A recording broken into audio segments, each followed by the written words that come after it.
Yeah, I think we can send subtle signals in a way that does convey kind of whose space this is and whose space this isn't. Oh, And to me, I notice even things like that the color scheme of the National Domestic Violence Hotline website is yeah. currently pink and purple. Wow. And someone said at one point something that resonated with me, which was you don't have to ban men from any particular space, but if you just put a bunch of feminine kinds of decorations or make it a pink space, men are not going to come there because we men do have insecurities about their masculinity sometimes, and we do feel uncomfortable often in like very female dominated spaces. And so if you make the National Domestic Violence Hotline full of pinks and purples, it just I could see men having a perception that I don't think this space is for me. Right. I'm so glad to hear you say that because when I graduated from the University of Washington with my degrees, before I set out into doing the master's degree at a different university, I realized that when I went into private practice, I really wanted to help men.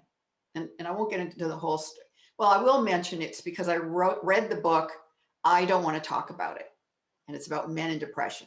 It's a great book for men. And and so I realized that when I went into private practice, I really wanted to help men. I felt like there's lots of people who help women, and it's sort of the easier road in many ways. Men are more hesitant about reaching out for help. There's a lot of man law things that come into play, and so I noticed what you're talking about. I noticed that counseling websites often had butterflies and lots of pink and things like that. And in my master's degree, I was given an assignment of go interview a counselor, somebody working in the field, and we had a set of questions to ask. So I met up with this counselor at her office, and she had this cute house that she had her office in, and she used to be an interior designer. Okay.